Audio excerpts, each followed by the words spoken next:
Good evening, and welcome to what we are calling Randomcast. Good evening, and welcome to I gotta figure out where's this. What we are calling Randomcast. There it is, right there. Good evening, and welcome to. Stop. Okay, sorry about that. Um, yeah, good evening. Welcome to Randomcast. My name is Timothy Barrett. Um, and on Fridays, I am planning, hopefully, to continue after this one, streaming what I'm calling Randomcast. Okay. First of all, let me tell you that throughout the course of the week, you'll find a number of streams now from Bradford Christian College, in part at least. On Tuesdays, the Lantern's Quest, pastors David Barrett and Lucas Bombach join me on Tuesdays. Right now, we are exploring a sketchbook of Christ. We're up to I think episode 20 now. So you can find those at the Bradford Christian College channel. Just go to the playlists and you'll see a playlist for exploring a sketchbook of Christ. And that's on Tuesday evenings. On Wednesday evenings, I've started what I call midweek study. Um, Midweek study is just uh, I started really for a selfish reason because I've got a stack of stuff that I would like to read through. And so I thought, well, maybe I can help myself read through it if I schedule a time that I'll be reading those things. So that's on Wednesdays. Right now we started this week and we are reading through an election sermon from 1874, the title of which is Christianity, a National Law. And so we've got one episode up from that from last week, so you can check that out. So now on Fridays, I'm starting what I call Randomcast. And again, each of these are sponsored in part by Bradford Christian College, and a link to the website for Bradford Christian College is in the description below. And Bradford Christian College is an online college that is provides bachelor's degrees and a master's of arts in theological studies. Even though it's online, you're not alone. Okay, and we assign a mentor to you that walks with you through your program and challenges you, asks questions, answers your questions, and helps you think through your subject matter, um, and tries to be an aid to you to keep you on track with your program. Okay, so what's happening tonight? Well, with Randomcast, we'll see how this goes. My intention is to just work through a list of um, current currently posted news articles. Um, uh, sure, questions are welcome, absolutely. But I'm going to work through a list of currently posted news articles and see what's happening. It's going to be raw because I haven't looked at these news articles, and the idea is to try to give a response that is meaningful and biblically based. All right. And sometimes I'll do well, and sometimes I won't do well. So I'll appreciate comments that can help correct me when I'm off track. And as I say in the description, I reserve the right to revise and extend my remarks, and I anticipate that my views and opinions concerning the articles that we look at may change over time as new information becomes available and as I grow in my own understanding of biblical truth and its application. All right. So, um, starting with the first article, um, it is from the Atlantic. Why Venezuela? The United States is amassing an armada in the Caribbean as as Trump figures out his end game. Yeah, I, I'm sure that there will be enough corrections to go around. Yeah. Anyway, figures out his end game with Maduro. All right, so I think Maduro is the current leader of Venezuela that I guess we don't like, we being the United States. I think that's right. Um, let's see what it says here. President Trump gathered top advisors and military aides around the Resolute desk early last month and patched in Richard Grenell, his envoy for Venezuela. On Trump's return to office, the president had given Grenell a clear mission: get a deal that would give U.S. companies access to Venezuela's enormous oil and mineral wealth and force tougher action on gangs and drugs. Grenell had made some headway, securing the release of American prisoners from Caracas and the resumption of flights for deported migrants by working direct lines he had established to President Nicolas Maduro, Venezuela's socialist strongman. Yeah, so I think Maduro recently came to office, and there, and I think um, there were concerns about maybe whether that was legitimate. I can't imagine that an election would ever be stolen or anything, but maybe that was the case. I don't know. I forget the previous leader or the guy that was running against Maduro that I think the United States favored. So, at this point, the question is, why does the United States think that they have a role in strong arming another country um, in what things they're doing? Now, I think, if it's clear that um, there are those from Venezuela that are coming here to sell drugs into this country, gang members coming in to create chaos and such, then yeah, that might open up um, some need to talk to a neighbor and say, you need to be a good neighbor, right? Um, if I try to think about these things in terms of how would want to conduct things with my neighbor if, you know, my neighbor's dogs were constantly breaking through the fence and such, and right, that it needs to be addressed, and I would need to have discussions with my neighbor, right? So I don't think that's out of line. Um, if we historically, if we think the Monroe Doctrine has legitimacy, um, it would seem that the Monroe Doctrine um, established a foreign policy for this country that our concerns were going to be directed to countries in this hemisphere. And, that's pretty interesting to think about. It would be uh, maybe helpful if we were more rigorous about following that Monroe Doctrine, because we do seem to be concerned about a whole lot of countries in the Eastern Hemisphere. And I think it was Thomas Jefferson who said that those countries in that hemisphere are just constantly at war, and we just need to stay out of it. Sorry, I didn't mean to raise my hand there. But okay, Secretary of State Marco Rubio had been championing a different approach.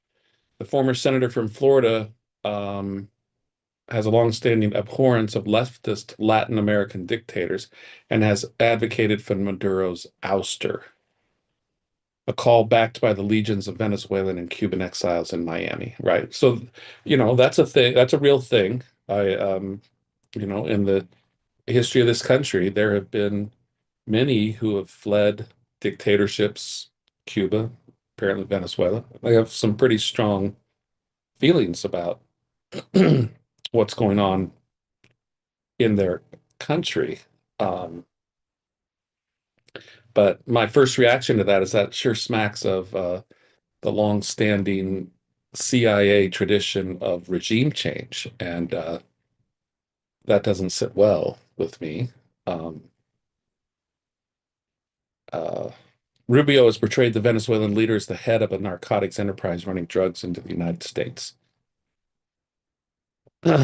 um, yeah, I mean that's not good. And again, the United States, I think, as a neighbor, would have the right and the expectation to um, get a neighbor to stop causing problems um, for us.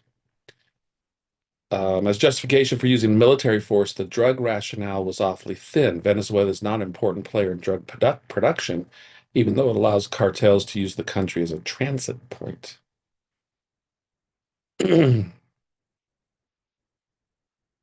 But by presenting a move against Maduro, a way to combat illegal trafficking, Rubio got the president's attention. In early September, Trump began authorizing strikes on small boats, right? So we've seen that. And, frankly, this is a point at which I guess I guess politically, legally, the idea was declaring these traffickers of drugs or these cartel members as part of a terrorist organization so that then military action can be used against them. And um, as it says here, designated narco terrorists. Um, and I'm not sure about that kind of classification. And, we're putting, at this point, you're putting a lot of trust in our military that, when you see those kind of grainy videos of a small boat being destroyed and people being killed, um, you're trusting that that target really is what our military says it is, and that there is legitimacy to how it is that we're um, dealing with them. Uh, I feel inadequate to make any judgment calls on this because, you just don't have. I just don't feel like I have enough information to really be able to judge this, and um, uh, it. I know that the thing that I don't like is war-type activities going on, right? Because I think that eventually we'll scroll down here a bit. I think eventually this, yeah, with the U.S. Armada flowing off Venezuela's shores, Maduro now faces the choice of whether to stay and suffer the potential consequences or to flee. Um, you know, I think it's a dangerous thing to have an armada or any of our military just kind of hanging around in tense situations. Um, all it takes is a slip of the finger and a weapon is fired, and now you've got armed conflict. And, what is the purpose of this? It's clear the purpose is that we want somebody other than Maduro head of Venezuela. To me, that says regime change. And I don't think you can find anywhere in history that regime change has ever worked out well for the United States. And that's not even really the issue. Even if you could, there's a real serious question.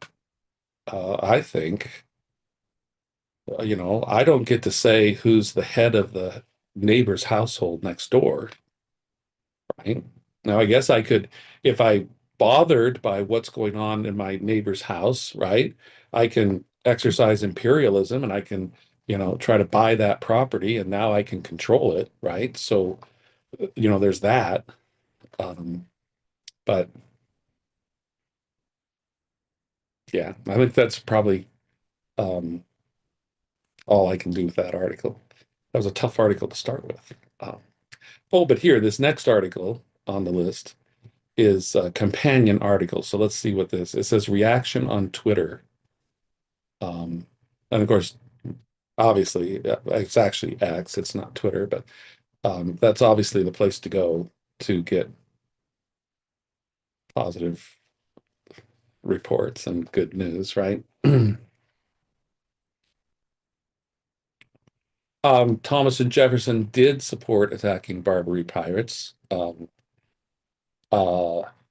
and that happened um, because, well, as I remember the story, that happened because there were U.S. citizens who were being taken hostage, and it was to put an end to that. So I think there was a there was a real present danger to US citizens.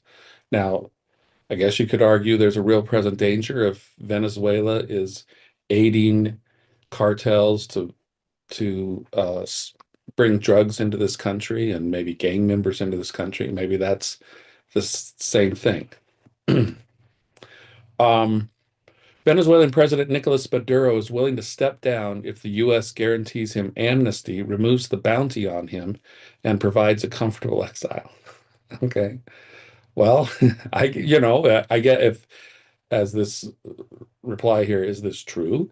I guess if that's true, and how can you not believe the class report? I don't know who the class report is, but um, I don't know if the goal is regime change, then um, I don't know what's meant by providing a comfortable exile. I don't know if that's just giving him a strong internet connection, and um, but I think I read somewhere else that um, he was it was said that he was looking to go to Cuba. Um, so I don't know. Maduro offering to step down. This is Gerald Wayne, whoever he is. Maduro offering to step down if the U.S. promises him luxury exile sounds like the final act of every failed strongman. He's not seeking peace, he's negotiating comfort. The man turned a resource-rich nation into a ration book and now wants beachfront immunity. Trump wouldn't take that deal even with a gold-plated plane ticket. Washington's been burned by too many graceful exits that turned into taxpayer-funded vacations for dictators. When a man's willing to trade a nation's dignity for a personal guarantee, you don't hand him amnesty. You hand him history's verdict. Okay, so Gerald Wayne feels strongly about it. I don't know what other dictators are my tax dollars paying for? I don't know what other dictators that would be. I mean, the only dictator that comes to mind, and this may just indicate my ignorance of world events, but the way back to the Shah of Iran, when right, didn't we welcome him here, and that kind of led to the turmoil there. Um,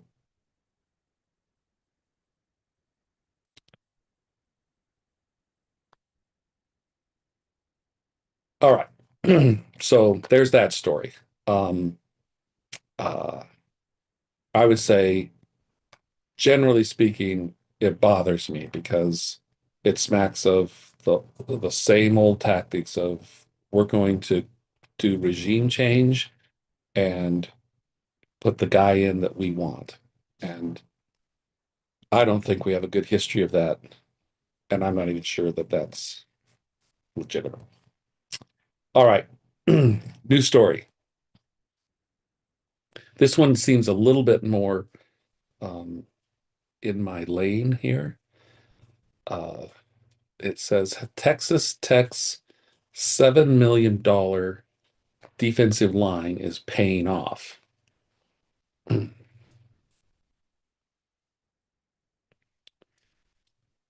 Minutes after David Bailey entered the transfer portal, March 28, Texas Tech general manager James Blanchard sent him that text message. I have the deal of a lifetime for you. Give me a call, bro. The pass rusher from Stanford didn't respond. He wasn't answering calls either. Um, so apparently he sent another text. Give me 120 seconds to have a convo with you. If you're not interested after that, I'll leave you alone. Okay. Bailey had been at the top of Blanchard's list of edge rusher targets, right? So Texas Tech wasn't just talking about going to $2 million. They were ultimately willing to make him the highest paid defensive player in college football, with the deal exceeding $3 million in compensation. Okay. All right. So um, I am old enough to remember the day when colleges got into serious trouble when either a college employee or a booster was found to have given gifts, money, um, to attract players to their school. In fact, SMU had their entire football program shut down um, for that very reason. Back when Eric Dickerson and can't think of the other guy's name. Anyway, two running backs that were really um, good. It's amazing how far things have gone in college sports. And it is, I don't think it speaks well of college sports. I don't think it speaks well of people generally. Um, that I mean, the college football I think is being um, ruined by the amount of money that's being put uh, into these circumstances. And so now I don't even know how it's going to work because effectively there's the decision that was made that schools effectively put their athletes on payroll now. Um, and so it's like the whole idea of a student athlete has disappeared, right? These athletes aren't going there to, um, you know, gain an education if a college education is even worth anything anymore. They're just going there for development. Well, that wouldn't be true of all athletes, obviously, because there are some of the sports that, you know, as far as a professional career after college, there's not much opportunity, if any. And I guess there would be many athletes who go to college and they realize that they're not going to be, they're not talented enough, what have you, to be competing at another level. So, but certainly for those that are, there are those that are prominent, the stars on the team. And, um, right, they're not there to go to classes. In fact, it's in for uh, basketball players at colleges, it's long been known that they're registered for a semester, but they don't even really go to class. They're there to play basketball, and then the hopes and dreams of going on to professional basketball. So I'm asking Grok here, what is the total cost for an out-of-state student to attend Texas Tech? Because one of the things that doesn't come up in these conversations is how much these athletes are really already getting paid. So for an out-of-state student, um, Grok says to live on campus, right? You're looking at $41,124, and that's tuition fees, housing, food, books and supplies, transportation costs, and other miscellaneous costs. All right, so let's just go with the $41,000. Okay, so that athlete, like, let's forget the NIL and all the money that's being paid now. Before that comes along, that athlete that gets a scholarship to Texas Tech from out of state is really already being paid $41,000 to be at that school. Um, but that's not all of it that they're getting paid, right? They have effectively a personal trainer, um, personal medical care. Um, they have typically personal tutors to help them with their classes, right? They have effectively life coaches at the ready for them, right? All of these other things that everybody else would have to pay for, right, in addition, right? So I don't know how much that costs up to. Access to um, a well-equipped gymnasium, right? For their training, um, a dietitian, right? Like Uh, I don't know. You could perhaps easily double that 41,000 and it's already it's maybe at $80,000. I don't know. It's certainly more than the $41,000 of what Grok is giving me here for a typical student. Um, Here's the other thing, right? These schools are investing that money in that particular athlete, giving them opportunity to put their skills on display, effectively marketing them for the potential of signing a lucrative professional contract that will bring them millions of dollars. Um, Even before you talk about this whole NIL thing and all of that, there's a huge payoff to these athletes to have the platform. Let's just take college football, have the platform of college football to market their skills to attract the attention of professional football teams to garner um, a multi-million contract. I mean, if the schools, the colleges decide, well, we're just not going to do football anymore. It's just where are these people going to market their skills? How are they going to be known to the professional football teams that they have these abilities that are valued in the professional football world and command those kind of prices? People don't talk about that. They talk about allegedly the poor college athlete who, um, you know, is being taken advantage of by the schools because the schools are making all this money. And yet, um, most often, what I hear um, about the athletic department budgets for schools is that, yeah, they're bringing in a lot of money for football. They're perhaps bringing in money for basketball, but every other sport is just draining the profits away from football and basketball, um, because those sports bring in. Not only do they not bring in anything, they cost more than certainly more than they bring in.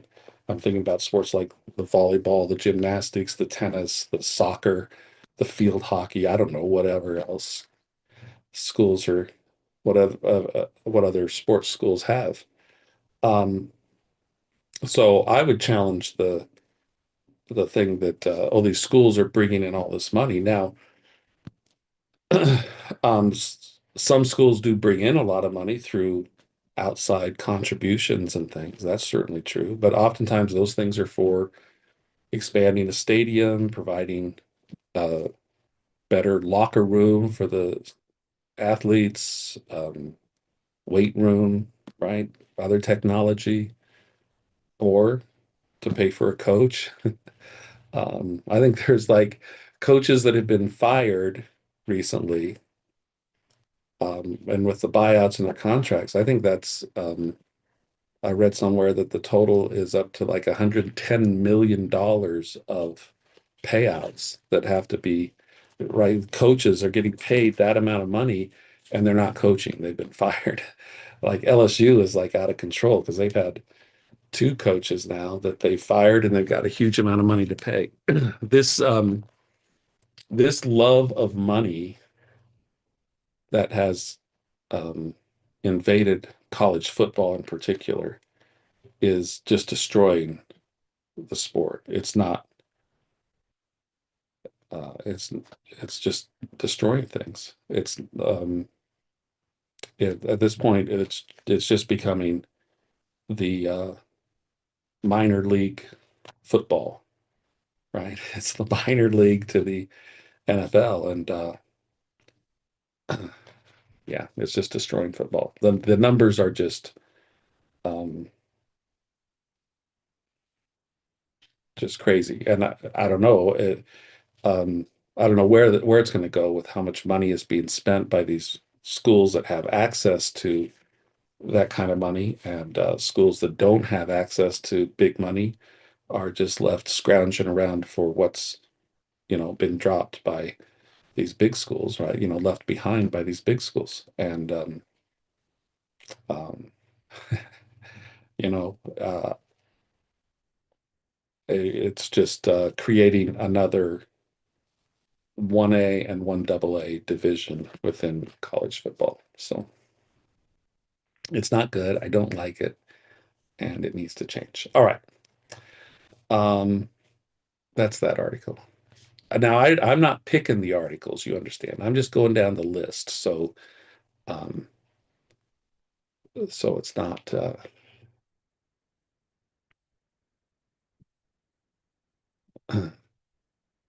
right, right. So Europe doesn't have college sports. They have club sports or yeah, yeah. But Europe has a lot of problems. I don't know that we want to do what Europe does. Uh, but yeah, there's options, and it wouldn't surprise me if ultimately, particularly the money sports, football and maybe basketball, they're actually essentially, they're connected to a school, but they're really separate they just operate separate from the school and they do their own thing. All right. CNBC tells us that job cuts in October hit highest level for the month in 22 years.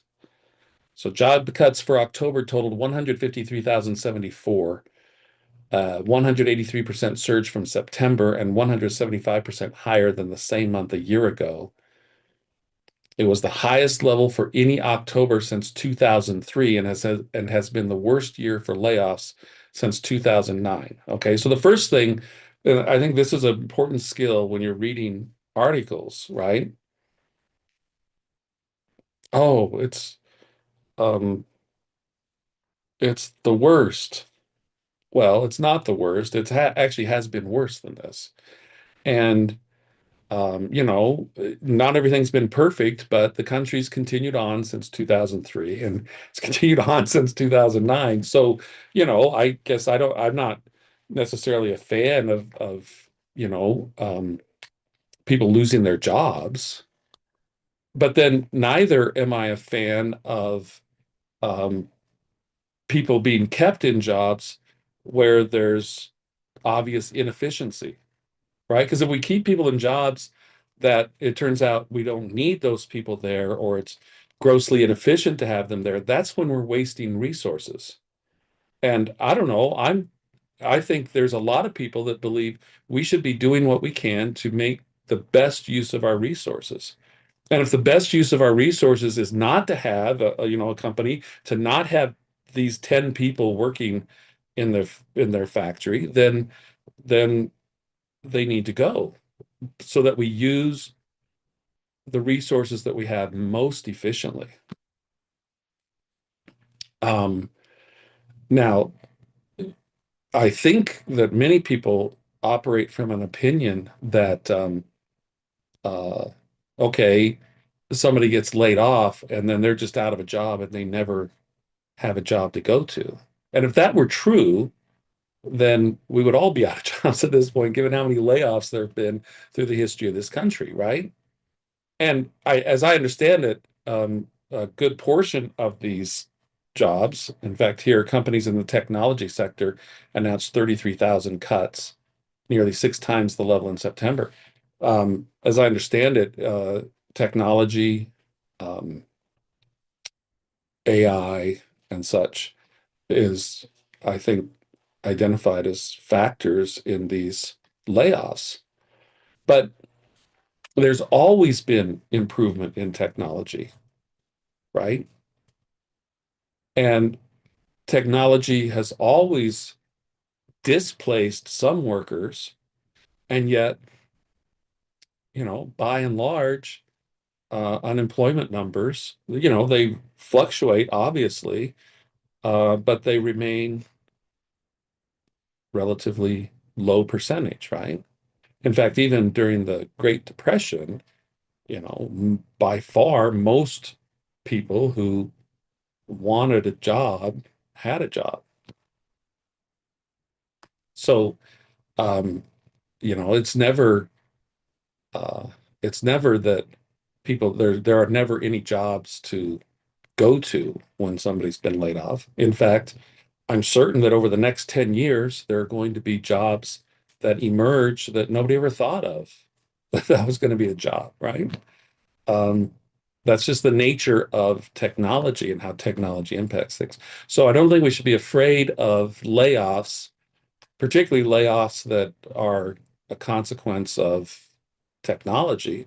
But I don't think we need to be feared layoffs that are represent uh, some downturn in a particular segment of the economy, because that's how it reorganized that segment reorganizes itself and it gets more efficient at using resources. And when it becomes more efficient at using resources, then it has the opportunity to be productive and profitable.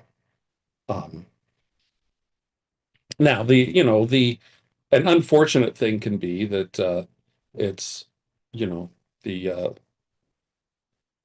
the hourly wage earner that's often the one that's being put out of a job, being displaced, and not, the management level, maybe. I mean, there's no doubt there's frustration to it, right? Um, but uh, I don't think we should. I don't think we should fear technology that comes in and changes the nature of jobs. We shouldn't fear that. Generally, we should embrace it. But of course, as with anything in life, right?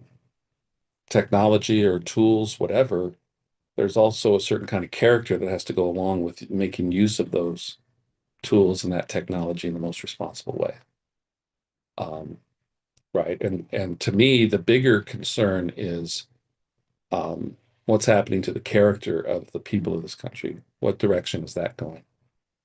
Um, and especially when it comes to potentialities with artificial intelligence. um,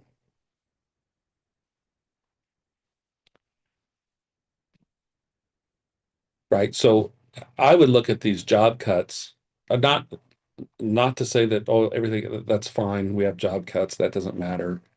Um, but in your own household, if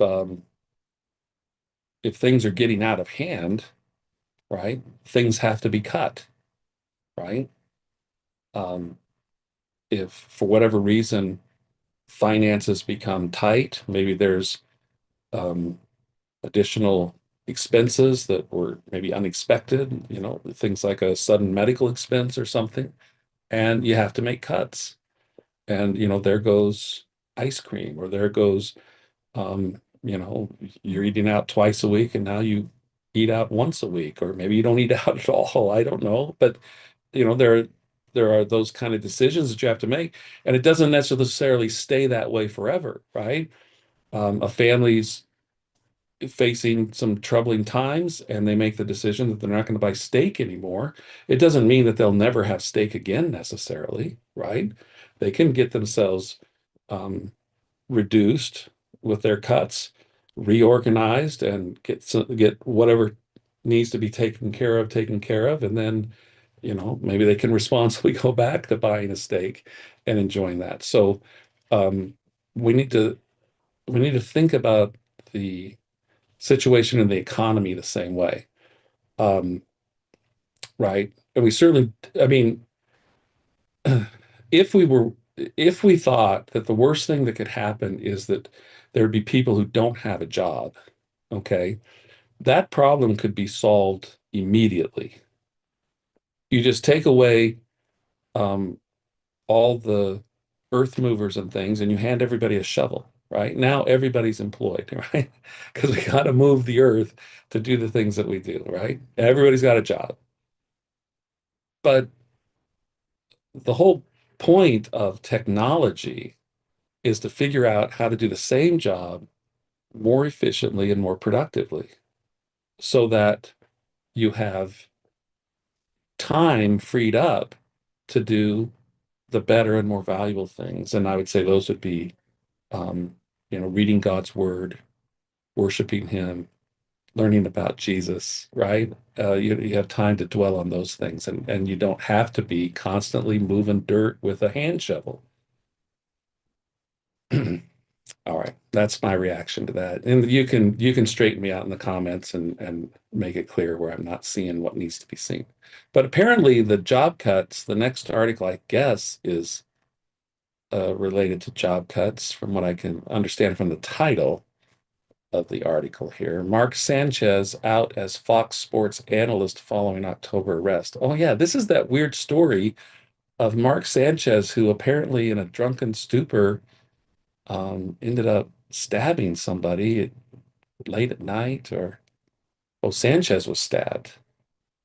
Wait a minute. Let's see what happened here.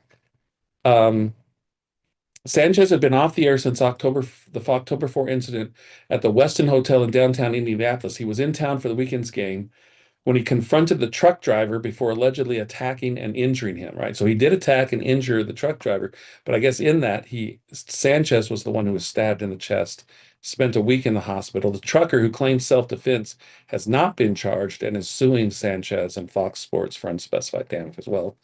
Yeah, I'm sure for the trucker, that's an opportunity, right? That he doesn't want to miss. He wants to um, get what he can out of that situation. But I don't know.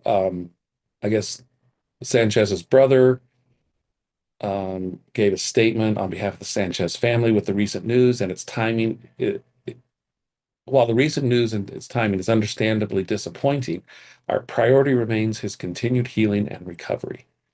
Mark deeply values his time at Fox and the exceptional colleagues he's had the privilege to work with. Those relationships are meaningful and will endure. Yeah, this kind of touches on maybe a larger idea that uh, well, when I was teaching at a Christian school, I thought they had an interesting motto or policy that they would share with the students. And it was this: you have one life and one testimony. And what the school meant by that was that if, as a student at that school, you get involved in some unethical or illegal activity away from school, it's going to impact your status with the school.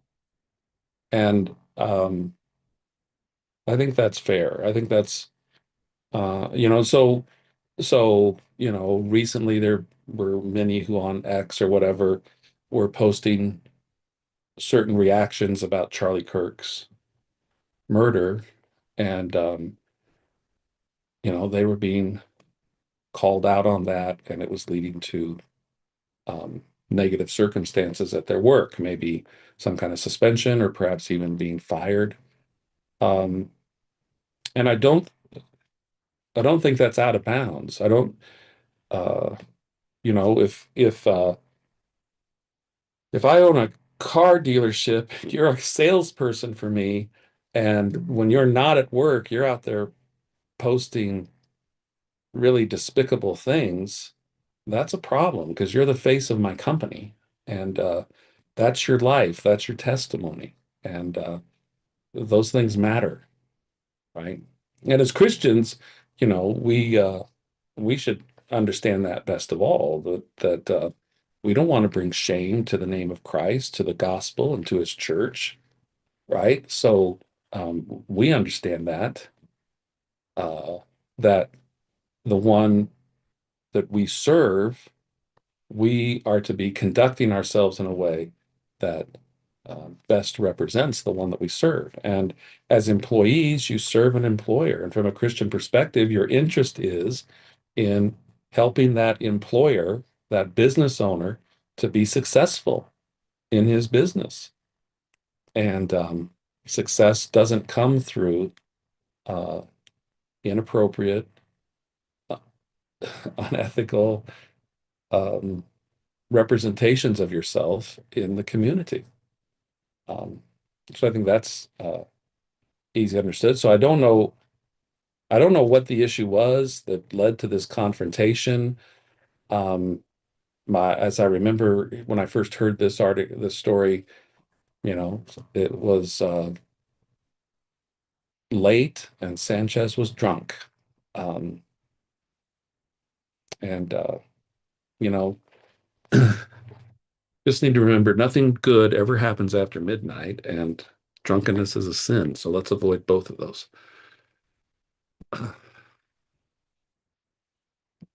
All right, I'm not sure how I'm going to like this next one on the list. Um, Trans person accused of exposing self in women's locker room was convicted of brutally beating ex-wife before taking her name. Okay, so they're like, you know, um,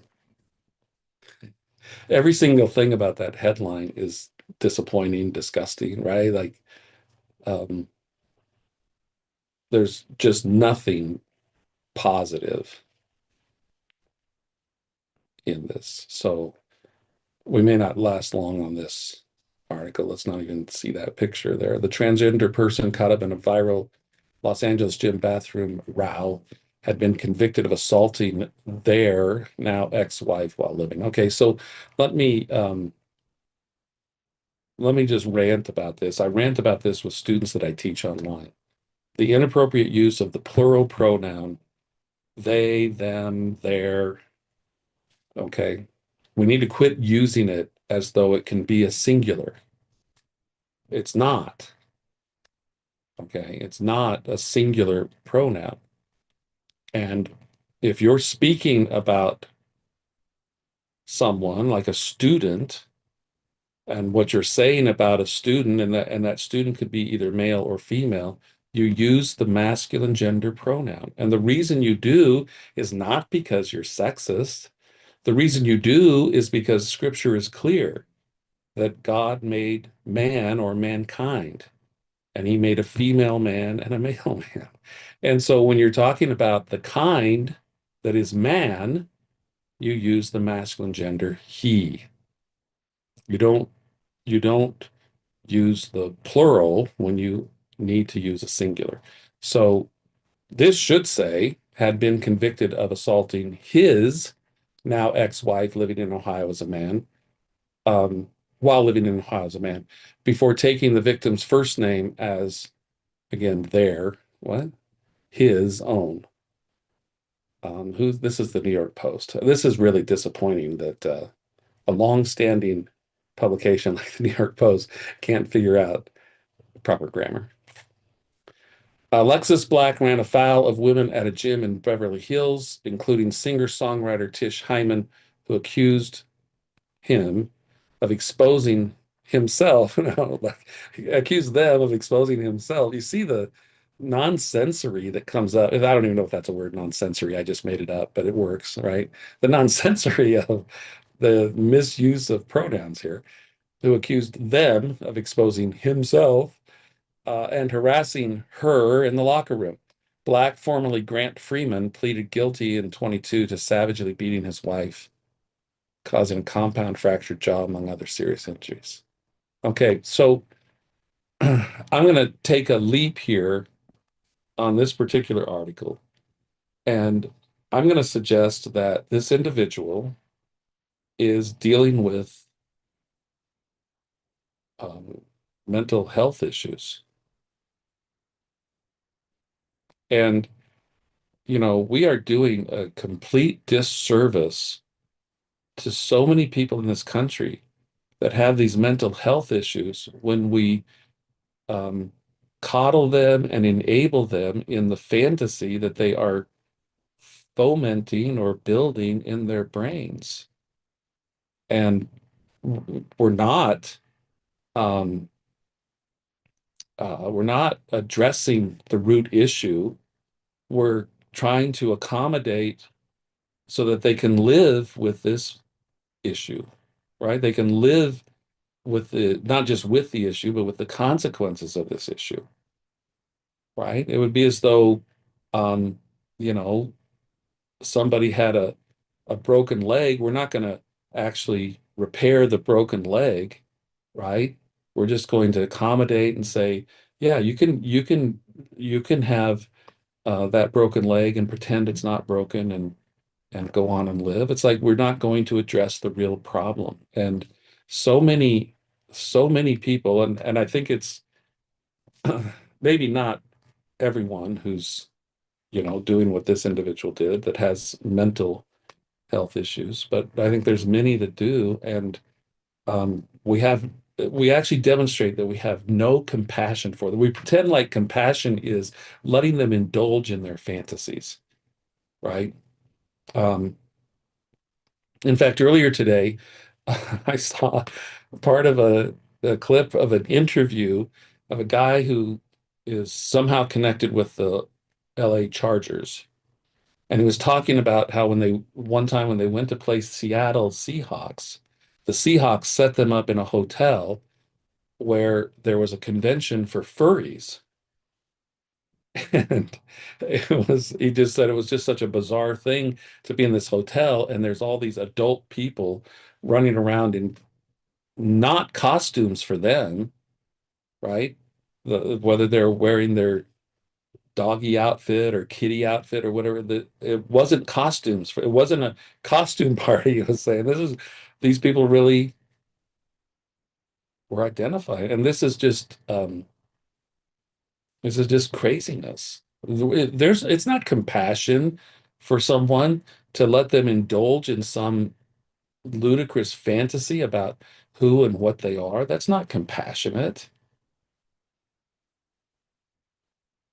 Compassion would be, let's address the issue, right? And it's just so interesting that in so many areas of life, people actually get it, right? Um, People get that compassion for the person who's wrestling with drug addiction is not enabling him and letting him continue in that addiction, but people will put together sometimes what's called an intervention, right? And they'll confront the person about it and pressure that person to get actual help that breaks them free from that addiction. And yet when it comes to things like this, it's like verboten to think that um, you should do anything other than accommodate their fantasy world. I just It's just very, very sad. And so you end up with we end up in our culture things like this. And it's just um it is chaotic, it is disruptive to the peacefulness of our society. It's just continues to damage this individual psychologically and emotionally. Um, and it ends up creating villains of people that are not villainous at all. All right. Next article is I don't know how much longer I'll go here. Um, but next article is consumer sentiment nears lowest level ever as worries build over shutdown.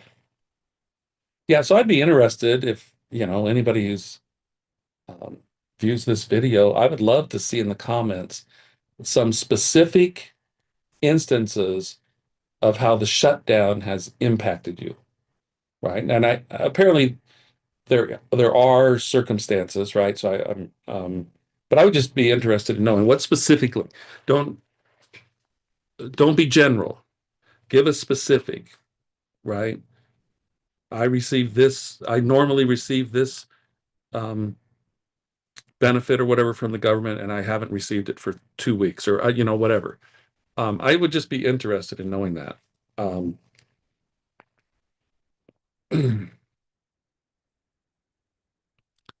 Worries over the government shutdown surged in the early part of November, pushing consumer sentiment into its lowest in more than 3 years and just off its worst level ever. Okay. So again, I would remind you, it's actually been worse before, right? Um, it's consumer sentiment, if that really means anything,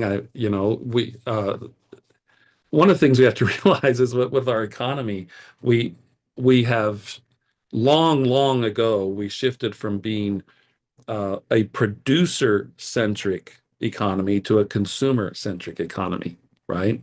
And the classic example of what that means is after 9/11 happened, we were told by our president at the time that we need to get out there and shop and spend money. That's the way to fight back against terrorism, was to spend money, right? Um, and this is a problem. This is a serious problem, us being such a consumer-centric um, economy, right? If we're producer-centric, we care about our productivity.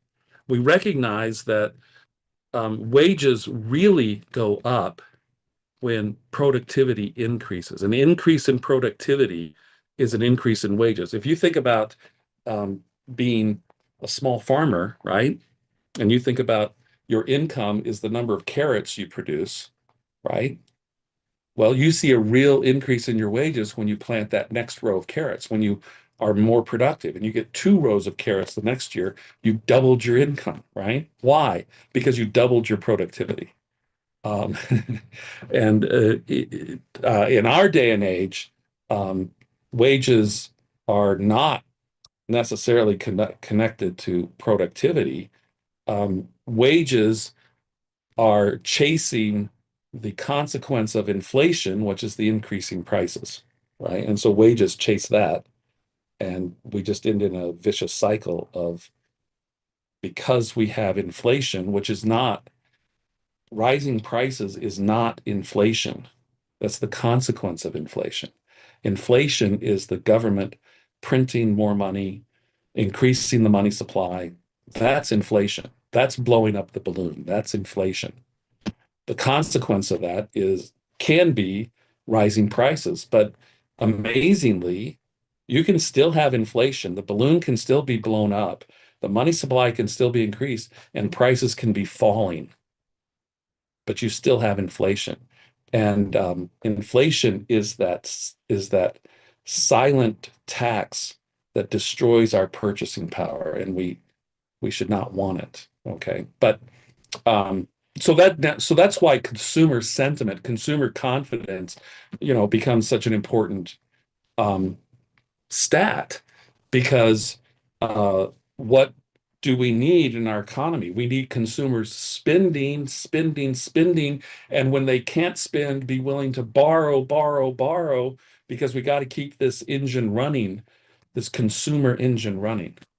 Whereas when we care about productivity, right, one of the ways that we increase productivity is we increase our savings, and we are encouraged to increase our savings when there's not the pressure on prices to be increased, right? If we lived in a time when I knew that prices for things that I wanted were going to be less next year as compared to this year, then I have an incentive to save my money. But when I know that prices are going to be greater next year than this year, they're incentivizing me to spend my money, because my money's going to become so much less powerful later. But back to this article, let's recognize that it's been worse, right? So always, always watch for that. Okay. And one area to watch for that is, I don't know what's happening in the whole global warming, climate change thing, because Bill Gates has apparently said it's not a problem. We can survive the climate change. So I don't know. There's been a huge shift, it would seem, regarding climate change. But um, that's one area where you really need to be mindful of this. When, oh, we just had the hottest summer since, and then they give some year. And what you should think when you read that is, oh, so it has been hotter than this, right? Um, so again, it's not as bad as it has been before. The current conditions index slid to 52.3, a drop of nearly 11% from last month, while the future expectations measure fell to 49. The future expectations measure, yeah, that's like the weatherman who's telling you what the weather's going to be like next month, right? So just keep that in mind. Um, all right. Worries over the government shutdown surged in the early part of November. The university's monthly index of consumer sentiment posted a reading of 50.3. Yeah, so we read that. So yeah, so this article is I mean, uh I don't know. Uh I kind of like it when our politicians aren't messing in our lives. It's like finally it's peaceful and I don't have to worry about stuff. But uh you know, I understand that there are programs that people are dependent upon, whether rightly or wrongly dependent upon those programs. They're dependent upon, and from what I understand, it could be a kind of scary time for them with what's happening. All right, maybe just a couple more articles. I see I've been going for about an hour here. Um,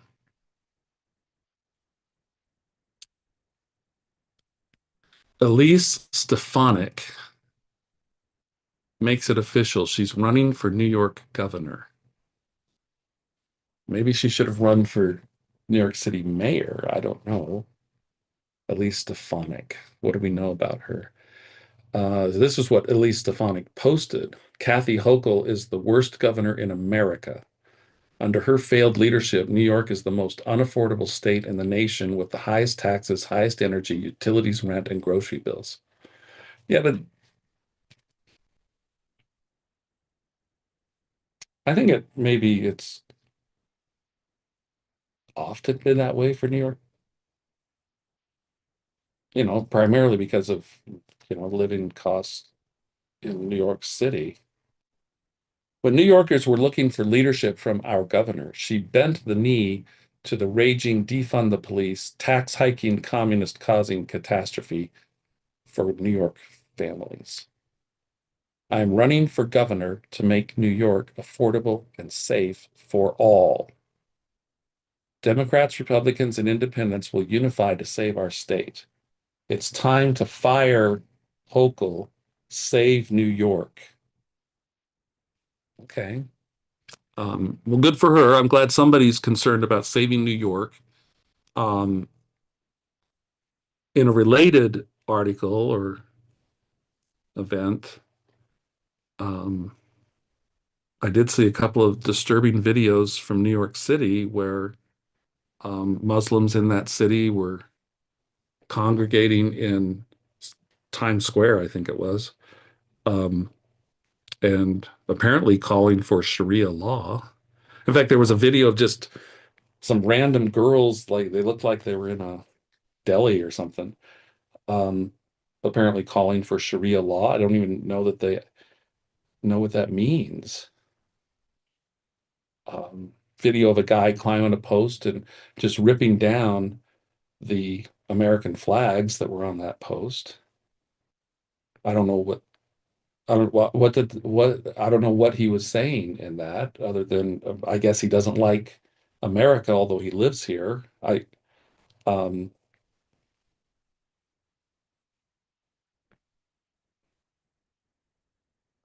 that those things take me to what I'm doing on Wednesday night, the going through that sermon, Christianity, a National Law, and this election sermon that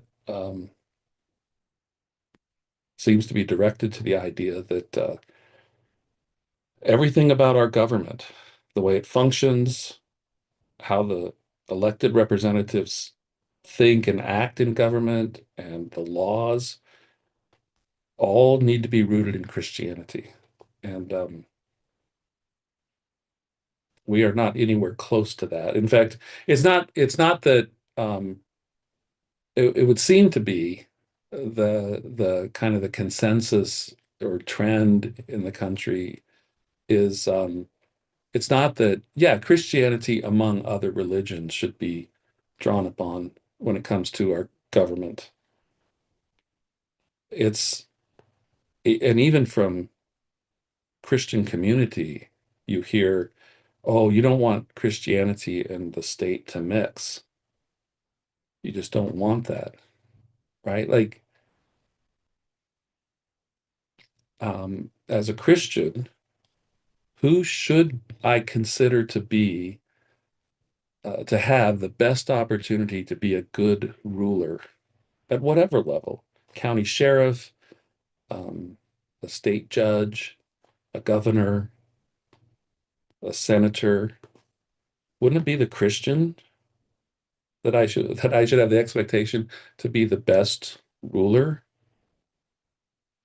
The Christian who knows that he is to rule in the fear of God?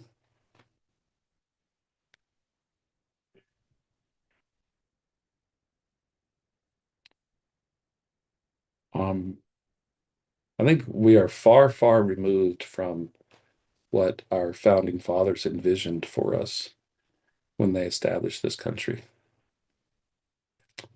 Um, well, I don't think. I know we are far removed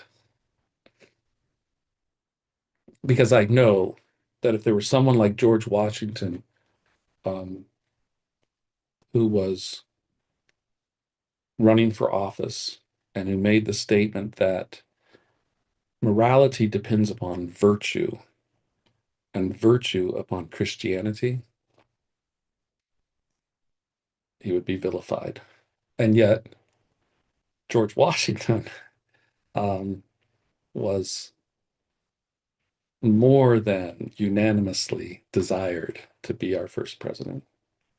I don't know how you can be more than unanimous, but I'm simply emphasizing how much people revered George Washington and truly trusted that he would be the right man to be the first and precedent-setting president for this country.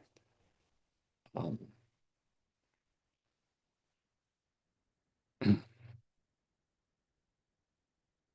okay, we'll do one more article because I just noticed that it has to do with President Trump, and you know, you can't review the news without reviewing something about President Trump. And so here it is. Trump pardons ex Major League Baseball star Strawberry on tax evasion drug charges. President Trump has pardoned former New York Mets great Darryl Strawberry of tax evasion and drug charges, citing the 1983 National League Rookie of the Year's post-career embrace of his Christian faith and longtime sobriety. Strawberry was an outfielder and eight-time All-Star, including seven times with the Mets. He had 335 homers, had 1,000 RBIs, 221 stolen bases in 17 seasons. Plagued by later legal health and personal problems, Strawberry was indicted for tax evasion and eventually pleaded guilty in 95 to a single felony count. That was based on his failure to report $350,000 in income from autographs, personal appearances, and sales of memorabilia. Hmm. I wonder if he could have claimed that those were tips and there's no tax on tips. Anyway, Strawberry agreed to pay more than 430,000 as part of the case. Diagnosed with colon cancer, underwent surgery and chemotherapy in 98. Following year, he was sentenced to probation and suspended from baseball after pleading no contest to charges of possession of cocaine and soliciting a prostitute. Strawberry ultimately served 11 months in Florida State Prison, was released in 2003. Um, Trump approved the pardon for Strawberry, who had served time and paid back taxes. Speaking on background to detail a pardon that had not yet been formally announced, the official noted that Strawberry found faith in Christianity, has been sober for a decade plus, and that he had become active in ministry and started a still active recovery center. Well, good for him, right? I hope that's a true and valid report about Darryl Strawberry, that he became a Christian and began to live um, in a manner that is in accordance with Christian faith and belief. As far as the pardon goes, all I can say is that the way the Constitution is written, um, the president um, has unrestrained power to give pardons to whomever he will. So you might like it, you might not like it, you might think it's right, you might think it's wrong, but it is Trump exercising a constitutional power that is his. And so the pardon has been granted. All right. Well, there you have it. That's the idea of my random cast on Fridays. And um, we made it through, I don't know, maybe 10 articles here. The list of articles goes on and on, but you know, um, a guy gets tired or something. So anyway, that's the idea for Fridays. Hope you can join me each week on Friday for Randomcast, where we'll take a look at articles that are currently posted and try to talk about them and understand something about what's going on and a right reaction to it. And again, I remind you that I reserve the right to revise and extend my remarks, and I'm sure that there is information about each of these stories that I don't know or will come to light later, and that would obviously impact my view. And I will appreciate any comments that can help clarify my thinking about any of these articles that we looked at tonight. So thanks for joining me. Thanks for watching this video when you did. Please check out Bradford Christian College, bradfordchristiancollege.com, and watch for our other podcasts, our Tuesday night Lanterns Quest podcast. I've started a Wednesday podcast for a midweek study, and then this podcast on Friday, Randomcast. Thanks for joining me.